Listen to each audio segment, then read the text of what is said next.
Umid Nuri xususiy pansionati. Bu yer juda qimmat, hashamatli, lekin juda sovuq joy edi. Bu yerga boylar o'zlarining keraksiz bo'lib qolgan ota-onalarini tashlab ketishardi. 26 yoshli Madina bu yerda oddiy hamshira bo'lib ishlardi. Uning ishi og'ir edi. Injiq qariyalarga qarash, dorilarni berish, tagini tozalash. Lekin u nolimasdi, chunki uyda onasi kasal, ukasi esa talaba edi. Ularni boqish Madinaning zimmasida edi. Eng qiyin bemor onxonada yotadigan Alisher aka edi. Alisher aka 65 yoshda. Bir paytlar u shaharning eng katta qurilish imperiyasiga egalik qilgan milliarder bo'lgan. Hozir esa hamma uni aqldan ozgan deb hisoblardi. U xonasidan chiqmasdi. Ovqatni tokib tashlab soatlab gapirardi. Hamma hamshiralar undan qochardi. Faqat Madina unga sabr bilan qarardi. Bir kuni Alisher akaning farzandlari o'g'li Bobur va qizi Lola kelishdi. Ular otasini emas, hujjatga qo'l qo'ydirgani kelishgandi. Bobur 40 yoshlarda og'ziga bino qo'ygan. Qimmat kostyumdagi takabbur erkak, Lola sun'iy go'zallik, butun vujudi tillarga burkangan ayol. Ular palataga kirishdi. Madina dori tayyorlab burchakda turardi. "Dadajon", dedi Lola soxta mehribonlik bilan, "qarang, sizga nima olib keldik banan. Siz yaxshi ko'rasiz-ku." Alisher aka ularga bosh ko'zlari bilan qaradi va birdan kulib yubordi. Solaklari oqib ketdi. Bobur chirkanib yuzini o'girdi. "Uf, buning hidi sassiq", dedi u singlisiga pichirlab. "Tezroq qo'l qo'ydir, ketaylik." Bobur otasining oldiga bitta qog'ozni qo'ydi. "Dada, mana bu yerga. H degan joyga imzo qo'ying. Bu shunchaki doktorlarning ruxsatnomasi. Aslida bu kompaniyani to'liq Boburning nomiga o'tkazish hujjati edi." Alisher aka qalamni oldi, qo'li qaltiradi. U qog'ozni chizib tashladi va qalamni Boburning yuziga otib yubordi. "Yo'qol", deb baqirdi chol tushuniksiz ovozda. "Yo'qol shaytonlar." Boburning jahli chiqdi. U otasining yelkasidan siltadi. "Imzo qo'yasan, chol. Bo'lmasa seni ruhiy kasallar shifoxonasiga tiqtiraman." Umring bog'langan holda otadi. "To'xtang." Madina chiday olmadi. U yugurib kelib Boburning holini itarib yubordi. "Nima qilyapsiz? U sizning otangiz-ku. Unga tegmang." Bobur Madinaga tikildi. "Sen kimsan?" "O'zi oddiy xizmatkor. Hoziroq bosh shifokorga aytib, seni ishdan haydataman, ko'chada qolasan." Ular chiqib ketishdi. Madina polga o'tirib yugiladi. Agar ishdan ketsa, onasining dorilarini kim oladi?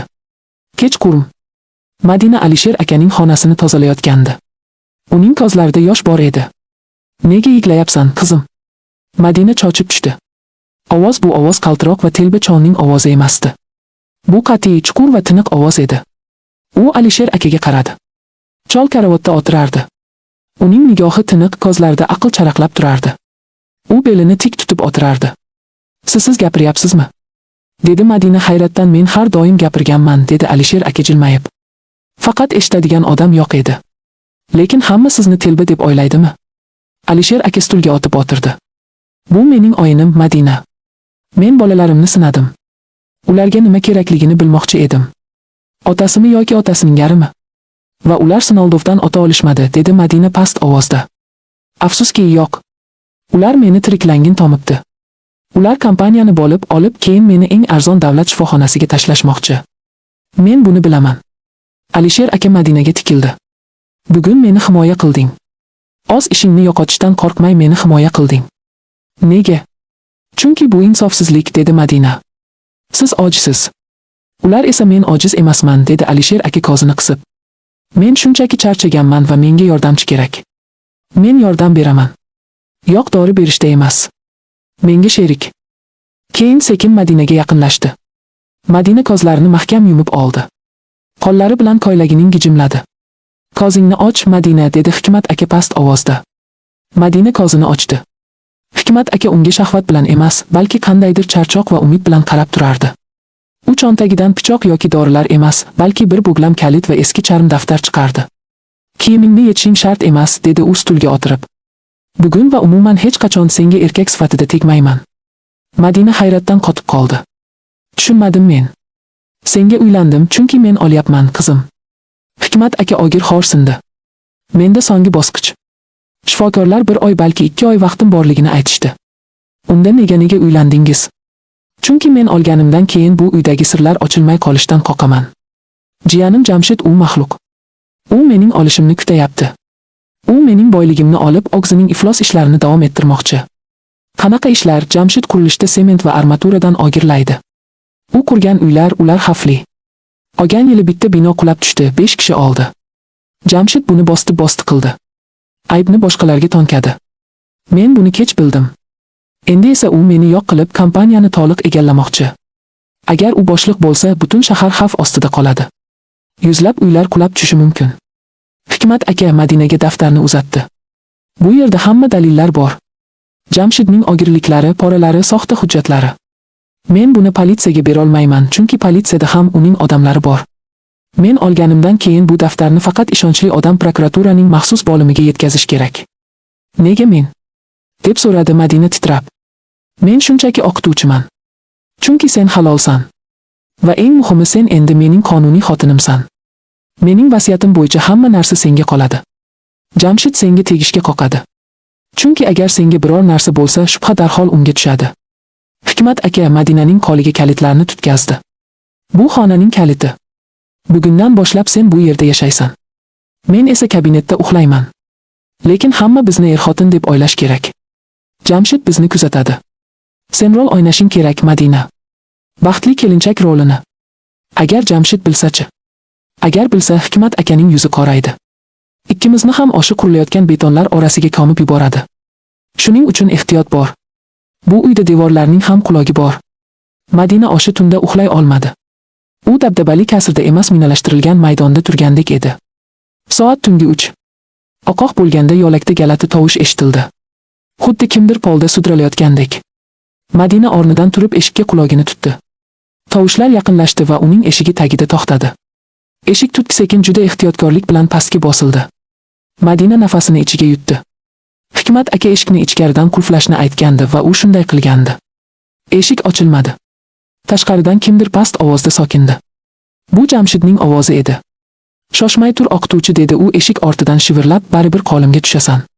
Togam olgandan keyin sen bilan shaxsan o'zim shukllanaman.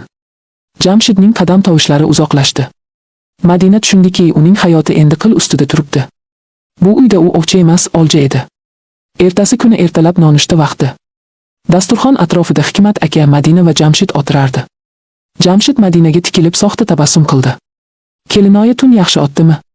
Togam sizni qattiq charchab qo'ymadilarmi? Madina qo'lidagi qoshiqni mahkam siqdi. U qo'rquvni ko'rsatmasligi kerak edi.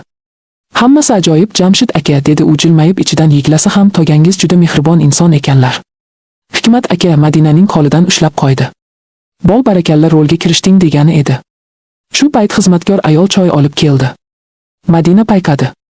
Xizmatkorning qo'llari qaltirardi. U choynakni Hikmat akaning oldiga qo'ya yotib, o'zlari bilan ichmang degan ishorani qildi va tezda chiqib ketdi. Madina buni sezdi. Hikmat aka piyolani labiga olib bordi. To'xtang, dedi Madina baland ovozda va Hikmat akaning qo'lidan piyolani urib yubordi. Choy dasturxonga to'kildi.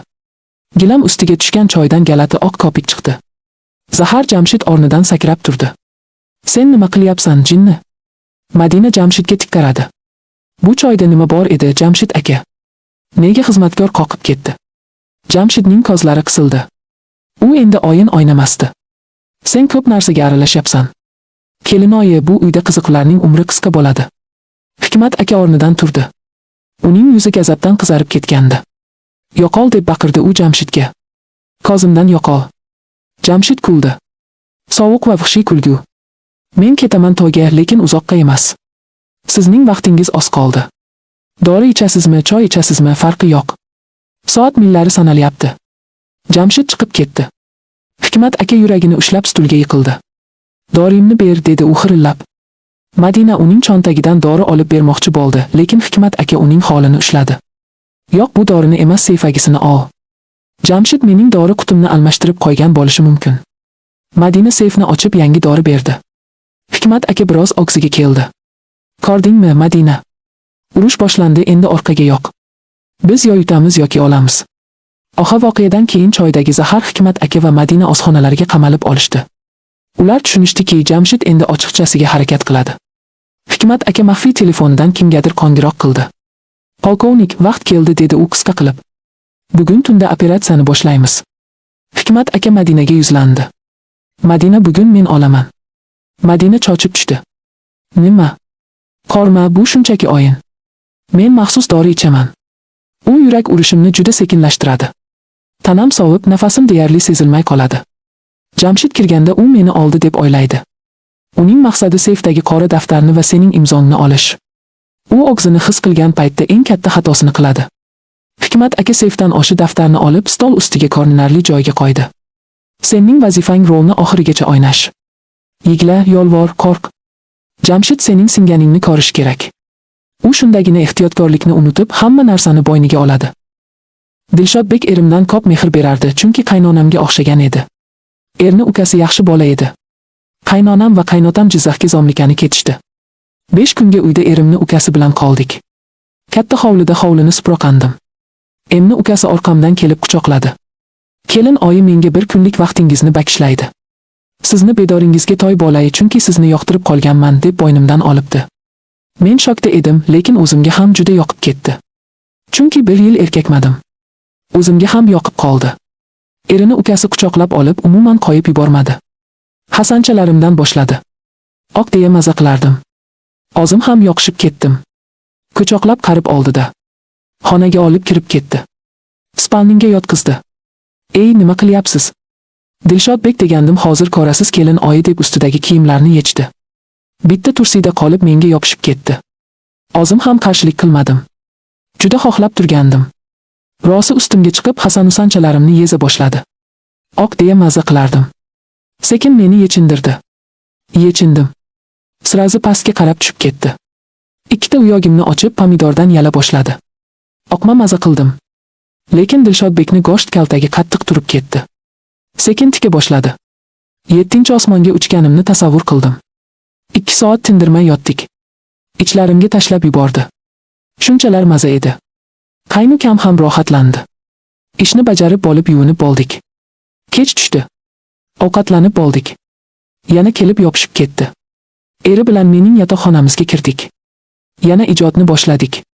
Eri xotindek yotdik qaynukam bilan. Hech bunday maza qilmagandim. Indan ko'p mehr shu qaynukamdan oldim. O'rganib qol qaynan.